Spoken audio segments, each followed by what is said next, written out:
Será que estamos vivendo o fim da era dos empregos? Vamos falar mais a seguir. Você já deve ter visto nos últimos tempos capas de revistas, reportagens de jornal com aquela fala do que os empregos estão acabando, que as profissões irão acabar, porque daqui a X anos metade das profissões não vão mais existir e assim por diante. Bem, parte disso é verdade. Parte disso é a forma medíocre da gente olhar o progresso. Eu vou voltar um pouco no tempo para mostrar para todos vocês de que a gente sempre pode melhorar as coisas, olhar para o lado bom das coisas, olhar para o lado da oportunidade, como a nossa vida inteira foi. A quantidade de empregos que existiam no mundo há 500 anos atrás é muito inferior à quantidade de empregos que tem hoje, inclusive se a gente fizer pro média por pessoa. Então vamos lá. Se a gente voltar na década de 1400, 1500, naquela época surgiu uma inovação fantástica no segmento social, que era a prensa tipográfica. Nossa, você podia fazer milhares de cópias ali do mesmo formato, sem erros, e conseguir distribuir informação para muitas pessoas. Isso foi fantástico, foi uma grande revolução.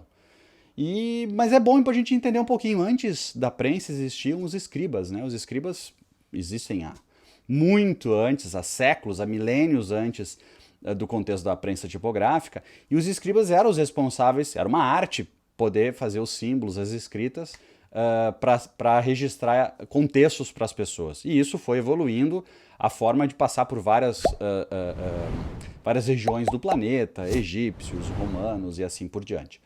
Mas, pois bem, chegou um momento que com a prensa, a inovação essa da prensa tipográfica acabou inviabilizando os escribas, porque para fazer um livro antes, eu precisava de centenas, dezenas de escribas para me ajudar a fazer um livro. Sem contar os erros, os escribas eram os únicos que eram capazes, tinham autorização de transcrever uma fala de alguém para texto, assim por diante.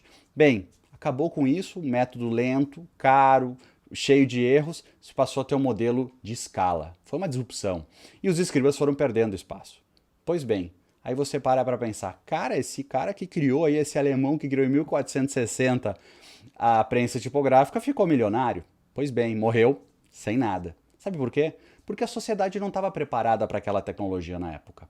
Por quê? Porque se você fizesse em livros, não tinham leitores, as pessoas não sabiam ler.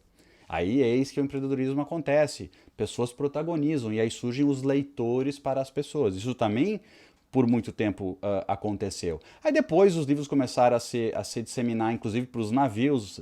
Os navios para levar livros ganhavam um percentual. Isso começou a crescer até o mundo hoje que a gente vive, e é um mundo com muito mais emprego por trás disso. Ou seja, a prensa, que na época eliminou muitos empregos que já existiam, ela trouxe centenas de profissões novas correlacionadas a isso. Hoje a gente tem editor, hoje a gente tem livreiro, hoje a gente tem autor, hoje a gente tem revisor técnico, hoje a gente tem digitador, hoje a gente tem da mais variada quantidade de profissionais, jornalistas. Por quê? Porque se criou um novo segmento na época. O ponto é que as pessoas elas não conseguem entender que existe sempre um movimento natural de evolução. E o que se coloca é que a obsolência de cada pessoa faz com que ela deixe de ter aquele desafio, que no caso o profissional da época. Eu vou trazer um outro exemplo para vocês aí mais recente, no início da década de 1900. Existiu uma profissão super importante, mas ela só podia ser exercida em lugares muito frios, em determinadas épocas do ano, né, no inverno mais rigoroso. Por quê? Porque essas pessoas eram os cortadores de gelo, elas cortavam de lagos o gelo, enfim, específico, transportavam até a cidade, distribuíam nas casas para manter alimentos e etc.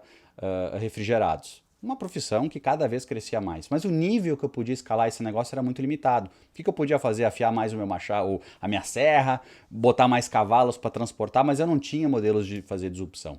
Nisso surge a refrigeração industrial, e o gelo, ao invés de ser feito só naqueles períodos do ano, por aqueles cortadores, etc., ele passou a ser feito em indústrias que já emitiam os blocos de gelo e podia ser feito em qualquer cidade, né?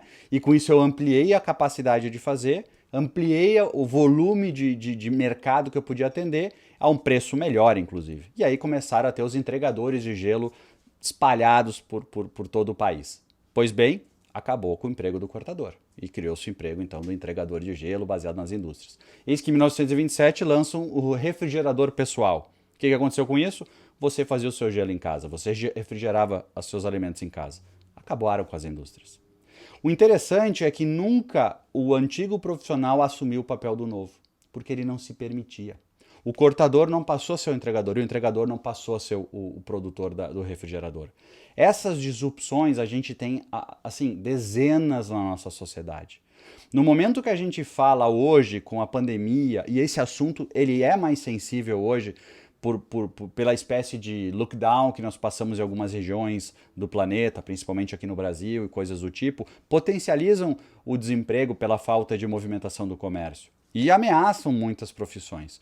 Uma profissão que eu gosto de colocar, não colocar em xeque, mas colocar que vai precisar ter um protagonismo diferente na sua atividade, é o atendente de loja. O varejo, fundamentalmente o varejo físico, ele precisa daquele profissional que fica lá esperando o cliente, que já vem muitas vezes decidido por linhas de produto, decidido ou com mais informação sobre um produto, e tem aquele profissional que faz a operação, a intermediação ali para fazer a transação. Pois bem, uns profissionais mais capazes, outros menos, mas o trabalho dele ali é pegar alguém que já foi adquirido pelo marketing da companhia, colocou ele dentro da loja, bem, aí dali o cara converte ou não converte, sendo que é bom lembrar sempre que a maioria não converte. Né? De cada 10 pessoas que entram na loja, o número inferior aos que não compram são os que compram. Né? Então, puxa, é uma mudança. Mas agora, com a pandemia, a gente viu que o perfil do atendente, que ele tinha um perfil de ajudar a conversão da venda, agora é o perfil do consultor. É aquela pessoa que tem que gerar o desejo em você também. Tem que te atender remotamente, tem que ter empatia, tem que saber mais do produto, tem que saber o ponto certo de se comunicar, tem que seguir mais os processos da companhia. Ou seja, eu não preciso mais no varejo atual de atendentes, eu preciso de consultores de varejo. E aí a gente vem a transição. Provavelmente hoje, pela capacidade que o ser humano passou a evoluir também no acesso à informação e à cultura, inclusive você que está assistindo aqui um vídeo, é exatamente a forma que pode permitir hoje que o atendente se adapte e seja o consultor. Mas fatalmente muitos vão perder o seu emprego e vão dizer, puxa vida, a pandemia acabou com o meu trabalho. Onde na verdade ela só acelerou uma mudança cultural que nós tínhamos de buscar cada vez mais a conveniência para o consumidor. A economia de low touch, ela é exatamente isso. É uma economia que acelerou, ela estaria mais à frente até em muitos negócios, mas ela acelerou a forma que hoje a gente já vive essa necessidade das pessoas ocuparem na melhor forma o seu tempo ou evitarem ter tanto contato físico. Espero que todo mundo fique bem, que todo mundo busque o seu protagonismo, fuja da média. Fiquem bem.